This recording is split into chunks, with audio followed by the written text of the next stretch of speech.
Good morning my dear student.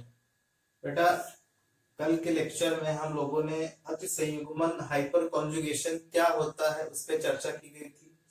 कि बताया गया था कि भाई ये एक नो बॉन्ड रेजोनेंस होता है, मतलब इसमें बॉन्ड जो सिग्मा बॉन्ड होता है ये टूट जाता है, क्योंकि अतिसंयुग्मन इसलिए बोला गया है क्योंकि इसमें जो इलेक्ट्रॉन का ट्रांसफर हो रहा था वो सिग्मा बंध के थ्रू हो रहा था ना बेटा। तो आपको सिग्मा बंध से इलेक्ट्रॉन ट्रांसफर करने थे उस कार्बन एटम की तरफ जहां पर क्या हो रहा था बेटा, जहां पर उस कार्बन से कोई दूसरा कार्बन अंदर अगर क्या बेटा कनेक्ट है और वो कार्बन कैसा है, असंतृप्त है, या तो उस पर फ्री रेडिकल हो, या तो डबल बॉन्ड हो, या तो उस पर कैटायन हो, या तो उस पर एनायन हो। इस तरीके से हम लोग जो है उस प्रक्रिया को क्या बोला जाता था, हाइपर कॉन्जुगेशन बोला था। तो हाइपर कॉन्जुगेशन में ये भी बोला था कि हाइड्रोजन की संख्या क्या करती है, पार्टिसिपेट करती है। वो भी कौन से हाइड्रोजन, बहुत विशेष प्रकार के हाइड्रोजन जो जिनको क्या बोला जाता है बेटा, अल्फा हाइड्रोजन बोला जाता है। जैसा कि अनुप्रयोग में देखो क्या होता है, जैसे तुमको ये बता रहे कि अल्फा हाइड्रोजन क्या होता है, कोई सिस्टम हो बेटा, सिस्टम, उस सिस्टम में डबल बॉन्ड वाला सिस्टम हो सकता है, फ्री रेडिकल वाला हो सकता है, कार्बोकेटायन वाला और कार्बन आयन वाला, ये सिस्टम हो गए। अब इस सिस्टम से कोई दूसरा कार्बन जो कनेक्ट होगा उस सिस्टम से, ये सिस्टम हो, और सिस्टम कौन सा हुआ, ये वाला हुआ। तो जो दूसरा कार्बन कनेक्ट होगा वो होगा क्या बेटा, अल्फा। अब इससे जितने भी हाइड्रोजन कनेक्ट होंगे बेटा वो सारे के सारे क्या कहलाएंगे, अल्फा हाइड्रोजन कहलाएंगे। ठीक है, बात समझ गए। अल्फा हाइड्रोजन क्या होगा, सिस्टम से जितने कार्बन कनेक्ट होंगे वो अल्फा कार्बन होंगे, और उन अल्फा कार्बन से जितने हाइड्रोजन कनेक्ट होंगे और वो क्या कहलाएंगे, अल्फा हाइड्रोजन कहलाएंगे। बात समझ गए बेटा अच्छे से। ठीक है, तो अनुप्रयोग में हम लोग सीखते हैं। पहला अनुप्रयोग है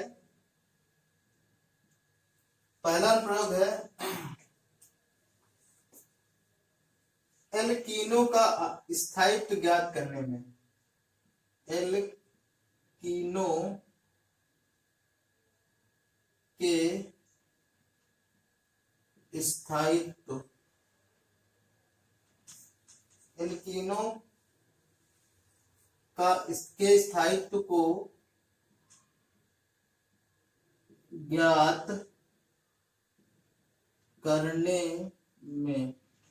ठीक है ना, पहला यह है कि आप एल्कीनो का स्थायित्व कैसे ज्ञात कर सकते हो बेटा, अल्फा हाइड्रोजन की संख्या से, मतलब अल्फा संयुग्मन मतलब हाइपर कॉन्जुगेशन से। तो एक चीज याद रखना कि हाइपर कॉन्जुगेशन को रिप्रेजेंट ऐसे करते हैं, तो जिसमें हाइपर कॉन्जुगेशन मतलब अतिसंयुग्मन ज्यादा होगा बेटा, वो एल्कीन क्या होगी बेटा, वो अधिक एल्कीन का स्थायित्व।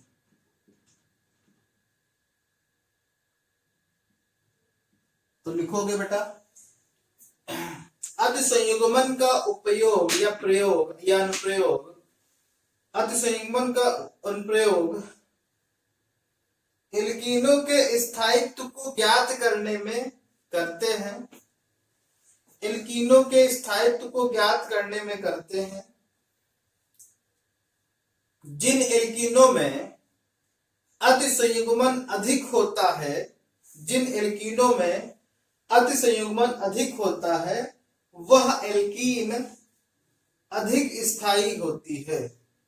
अब ये लिख लेना बेटा, अतिसंयुग्मन डाइक्लोरोसिस एल्कीनों का स्थायित्व। ठीक है ना, वह एल्कीन अधिक क्या होती है बेटा, स्थायी होती है। जैसे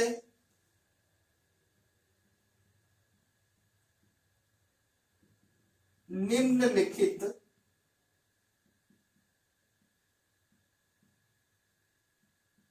एल्कीनों में अधिक स्थायी एल्कीन बताइए। पहला है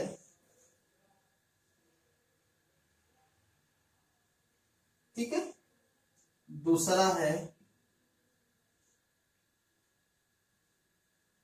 तीसरा है,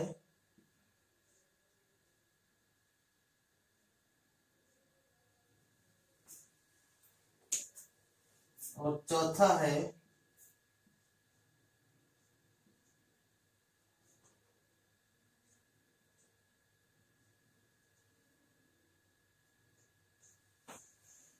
चलो बताओ इन चारों में, चारों एल्कीनों में सबसे स्थायी एल्कीन कौन सी है? तो देखो बेटा, इसको कुछ इस तरीके से लिख सकते हैं, ये नंबर 9 मेथड है। ये कार्बन, ये कार्बन, इससे एक कार्बन ऐसे कनेक्ट, इसको कैसे लिखोगे बेटा? दो कार्बन है, डबल बॉन्ड ऐसे लगा, फिर इस कार्बन से एक कार्बन ये, फिर एक कार्बन ये, ठीक है। इससे क्या है बेटा, डबल बॉन्ड तो ऐसे लगा ही है, एक कार्बन ये, एक कार्बन ये, और एक कार्बन ये। यहाँ पे क्या है बेटा, यहाँ पे दो कार्बन तो ऐसे लगे ही हैं, एक कार्बन यहाँ पे, एक कार्बन यहाँ पे, एक कार्बन यहाँ पे, एक कार्बन यहाँ, ठीक है। अब देखो सबको हाइड्रोजन दे दो, इसके पास कितने हाइड्रोजन आएंगे? कार्बन हमेशा 4 बॉन्ड बनाता है, तो इसके पास हाइड्रोजन कितने होंगे बेटा? 2 होंगे, CH2। यहाँ पे 1 होगा, यहाँ पे 3 होंगे, ठीक है। यहाँ पे 1 होगा, यहाँ पे 3 होंगे, देख लेना, यहाँ पे 1 होगा, यहाँ पे 3 होंगे, ठीक है बेटा। यहाँ पे एक नहीं होंगे, यहाँ पे 3 होंगे, यहाँ पे 3 होंगे, यहाँ पे 1 होगा और यहाँ पे 3 होंगे, ठीक है बेटा। यहाँ पे एको नहीं होंगे, यहाँ पे 3 होंगे, यहाँ पे 3 होंगे, और यहाँ पे भी 3 होंगे बेटा, यहाँ पे भी 3 होंगे, ठीक है। कुछ इस तरीके से है। अब देखो पहले वाले में अल्फा हाइड्रोजन कितने हैं? सिस्टम आपने किसको माना बेटा? देखो सिस्टम आपने किसको माना है? अभी चीज देखो, थोड़ा सा ध्यान देने की जरूरत है। यहाँ पे सिस्टम इसको मान लिया बेटा आपने, ये पूरा सिस्टम है, तो अल्फा हाइड्रोजन कौन सा होगा? ये अल्फा कार्बन, इस सिस्टम से जो कार्बन कनेक्ट अल्फा कार्बन होगा वो, और इससे तो 3 अल्फा हाइड्रोजन क्या है? कनेक्ट है, ठीक है ना। तो 3 अल्फा हाइड्रोजन कनेक्ट है, तो अल्फा हाइड्रोजन कितने होंगे इसके पास? 3। अब यहाँ पे सिस्टम कौन सा होगा? ये वाला सिस्टम होगा बेटा, होगा कि नहीं होगा? अब इससे अल्फा हाइड्रोजन ये हुआ, ये हुआ, तो इसके पास अल्फा कार्बन 2 है, और 2 अल्फा कार्बन के पास 6 क्या है? अल्फा हाइड्रोजन, तो इसके पास 6 हो गए। यहाँ जाओ, यहाँ सिस्टम ये हुआ बेटा, alpha hydrogen, alpha carbon, alpha carbon, alpha carbon, 3 3 6 3 9, तो अल्फा हाइड्रोजन कितने होगा बेटा? यहाँ पे 9। यहाँ पे आ जाओ, यहाँ पे कितने हैं बेटा? अल्फा हाइड्रोजन यहाँ पे हो गए, alpha carbon, alpha carbon, alpha carbon और अल्फा कार्बन, कितने हो गए? 12। अब चीज समझ लो, यहाँ पे मैंने बताया कि वो एल्कीन जिनमें जिनमें क्या होगा बेटा? बोलो, वो एल्कीन जिनमें अतिसंयुग्मन जितना अधिक होगा, और अतिसंयुग्मन जिसमें अधिक होगा, जिसमें अल्फा ज्यादा होंगे। नहीं बेटा, कल ही बताया था मैंने हर चीज को। तो अल्फा जिसमें ज्यादा होंगे उसमें क्या होगा? अतिसंयुग्मन ज्यादा होगा। तो अतिसंयुग्मन किसमें ज्यादा हो रहा है? इसमें ज्यादा हो रहा है बेटा। तो एक चीज समझ लो, किसमें ज्यादा होगा? जिसमें अल्फा जनता, यानी कि सबसे जो स्टेबल एल्कीन होगी वो ये वाली होगी बेटा, क्योंकि इसमें अल्फा क्या है? सबसे अधिक है। नोट कर लो, ठीक है। तो कुछ हम एग्जांपल देते हैं जो आपको करके भेजना है मेरे पास, ओके बेटा।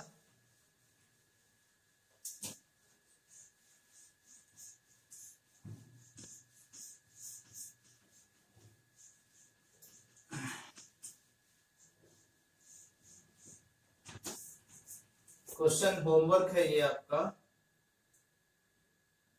निम्नलिखित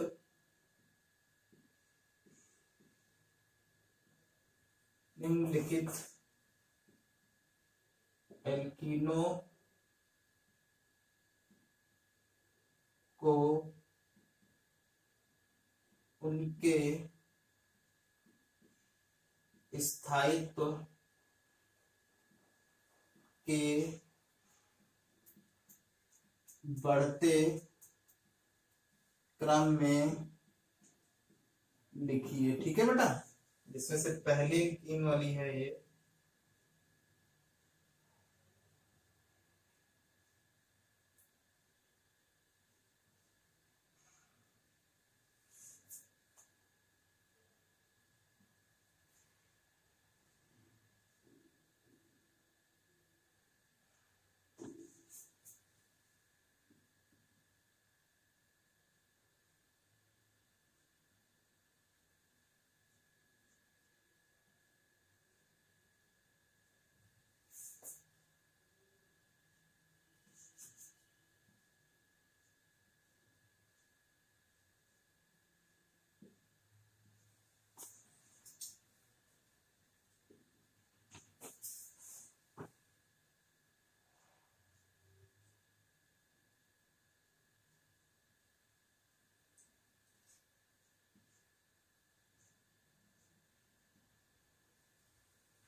ठीक है बेटा, 5 क्वेश्चन तो एक और ले लेते हैं।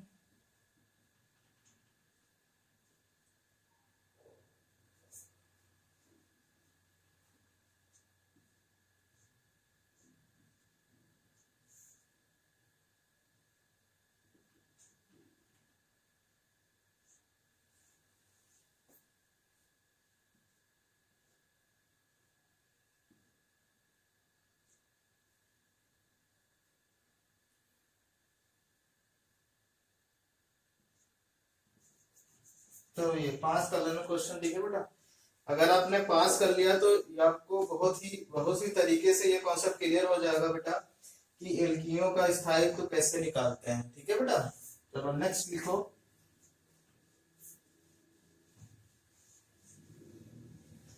नेक्स्ट अनुप्रयोग है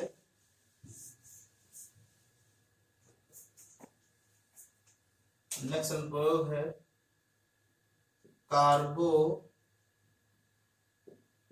केटायनों के स्थायित्व को ज्ञात करने में। ठीक है ना, पहला एप्लीकेशन है अनुप्रयोग कि कार्बोकेटायनों के स्थायित्व को ज्ञात करने में। तो इसमें लिखो बेटा, अतिसंयुग्मन का अनुप्रयोग कार्बोकेटायनों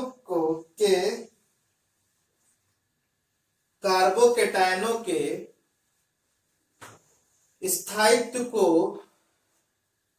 ज्ञात करने में करते हैं। जैसे जैसे अतिसंयुग्मन का मान बढ़ता जाता है,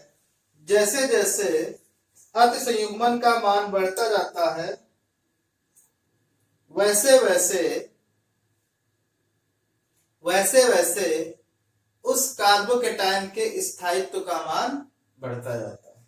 यानी कि हाइपर कॉन्जुगेशन जो है बेटा,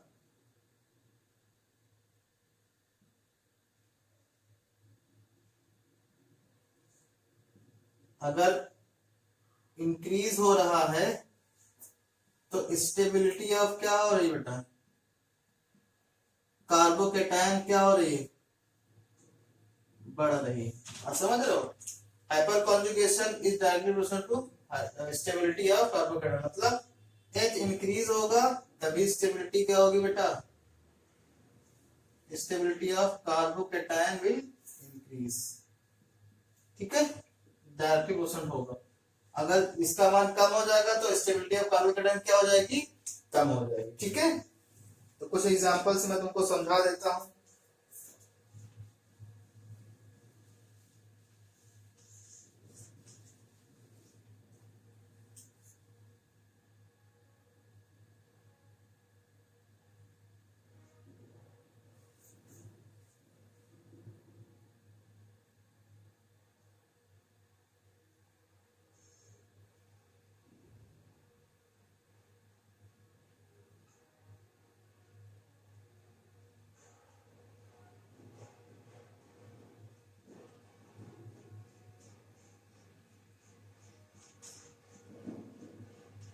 चलिए बताइए बेटा, इन तीनों में मोस्ट मतलब अधिक स्थायी कौन सा है?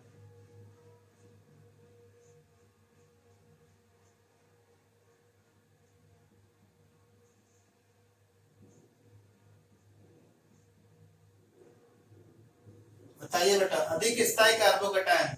तो आपको क्या करना है, सिस्टम देखना है। सिस्टम कौन सा, ये सिस्टम है तो ये अल्फा हाइड्रोजन हुआ, अल्फा कार्बन हुआ, ये अल्फा कार्बन, ये अल्फा कार्बन। सिस्टम तो ये है, सिस्टम ये है, अल्फा हाइड्रोजन ये है, अल्फा हाइड्रोजन ये, अल्फा हाइड्रोजन। तो नंबर ऑफ अल्फा हाइड्रोजन पहले में कितने बेटा, इसमें नंबर ऑफ अल्फा हाइड्रोजन हो गए 3, इसमें कितने हो गए नंबर ऑफ अल्फा हाइड्रोजन हो गए 6, इसमें नंबर ऑफ हाइड्रोजन कितने हो गए बेटा 9। तो क्या बताओगे कि टर्सरी कार्बोकेटायन क्या है बेटा, मोस्ट स्टेबल है। क्यों स्टेबल है, ये अधिक स्थायी होगा बेटा,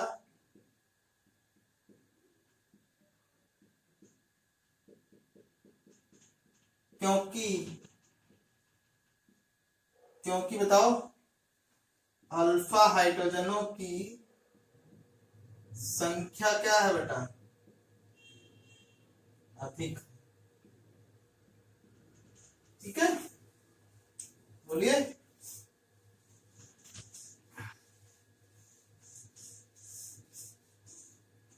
तो देखो कैसे करोगे आप इसको।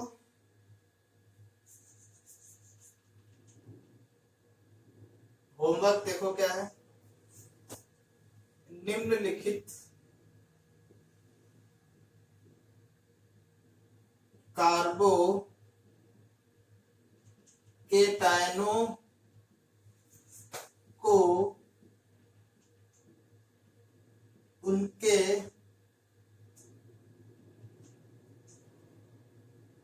बढ़ते हुए स्थायित्व के क्रम में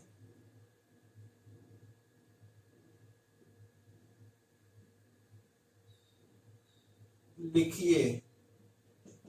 ठीक है बेटा, कैसे कैसे लिखना है। पहला,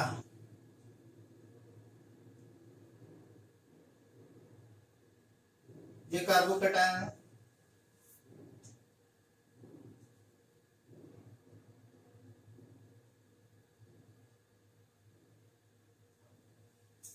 ये कार्बोकेटायन है,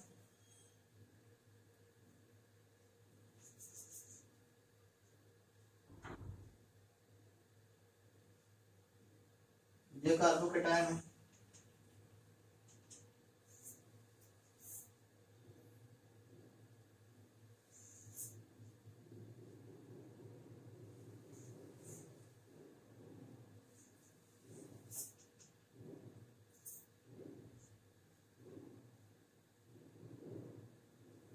ये कार्बोकेटायन है।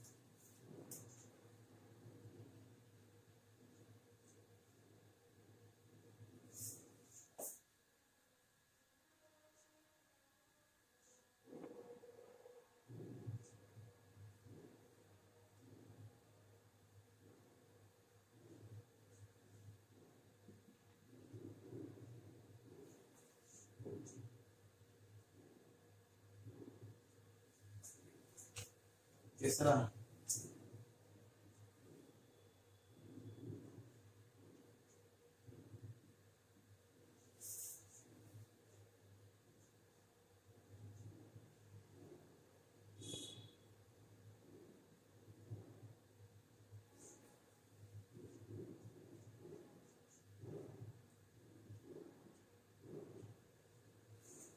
ठीक है। चलिए, 4 हो गए, 5वां एक और लिख लो बेटा।